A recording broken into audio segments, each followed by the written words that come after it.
सुबह सवेरे मुर्गे की बांग, कव्वे की काऊं काऊं, गाय की आवाज़ और बकरियों की हल्की हल्की मिमियाने की आवाज़ दूर से सुनाई देती है।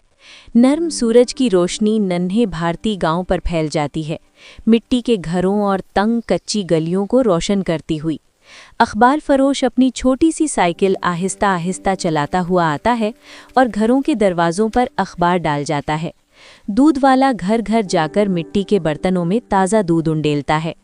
गांव की आम सरगर्मियां शुरू हो जाती हैं और चंद नन्हे देहाती गलियों में टोकरियां और औजार उठाए चलते नजर आते हैं।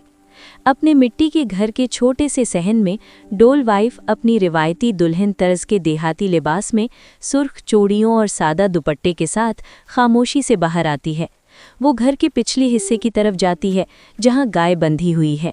वो एक छोटे लकड़ी के स्टूल पर बैठती है और नरमी और सुकून से गाय का दूध दूहती है। गर्म दूध एक छोटे पीतल के बर्तन में जमा करती है, फिर वो दूध अंदर ले जाकर एक तरफ रख देती है। इसके बाद डोल वाइफ घर के साथ लगे नन्हे किचन गार्डन की तरफ जाती है। वो एहतियात से हरी मिर्चें, चंद टमाटर और थोड़ा सा हरा धनिया तोड़कर एक छोटी बेत की टोकरी में रखती है। फिर वो बाहर चूल्हे के पास वापस आती है और सूखी लकड़ियों और उपलों से आग जलाती है, जिसकी हल्की हल्की चिटकने की आवाज़ फिज़ा में फैल जाती है। वो मछली के छोटे टुकड़ों को हैंडपंप के पानी से अच्छी तरह धोती है और साफ कपड़े से खुश्क करती है। एक छोटे पत्थर के हावन दस्ते में वो जीरा, धनिया, हल्दी, लाल मिर्च पाउडर और थोड़ा सा नमक पीसकर हमवार मसाला तैयार करती है। इसमें हल्का सा पानी भी शामिल करती है। फिर वो ये मसाला मछली के टुकड़ों पर अच्छी तरह लगाती है और कुछ देर के लिए रख देती है ताकि मसाला जज्ब हो जाए, जबकि चूल्हे की आग धीरे धीरे हमवार अंगारों में बदल जाती है। इसी दौरान डोल हस्बैंड सादा देहाती लिबास पहनकर घर से बाहर निकलता है। वो तंग गांव की गलियों से गुजरता है जहां चंद देहाती और दुकानदार अपनी छोटी दुकानें खोल रहे होते हैं। वो गांव की दुकान पर पहुंचकर एक छोटा प्याज, अदरक का एक टुकड़ा, चंद लहसुन की कलियां और एक बड़ा आलू खरीदता है। फिर वो कपड़े के थैले में ये सामान लेकर घर वापस आता है और किचन के करीब रख देता है, मगर खाना पकाने की जगह में दाखिल नहीं होता। डोल वाइफ प्याज, अदरक और लहसुन को एक छोटे लकड़ी के तख्ते पर बारीक काटती है। वो आलू को छीलकर छोटे छोटे टुकड़ों में काटती है। फिर चूल्हे पर रखी नन्ही मिट्टी की कढ़ाई में सरसों का तेल गर्म करती है, यहाँ तक कि हल्का सा धुआं उठने लगता है। इसमें वो थोड़े से राई के दाने और चंद कढ़ी पत्ते डालती है, जो हल्की सी चटचटाहट पैदा करते हैं। फिर वो कटा हुआ प्याज, अदरक और लहसुन शामिल करके लकड़ी के छोटे चम्मच से आहिस्ता आहिस्ता हिलाती है, यहाँ तक कि वो सुनहरी हो जाते हैं।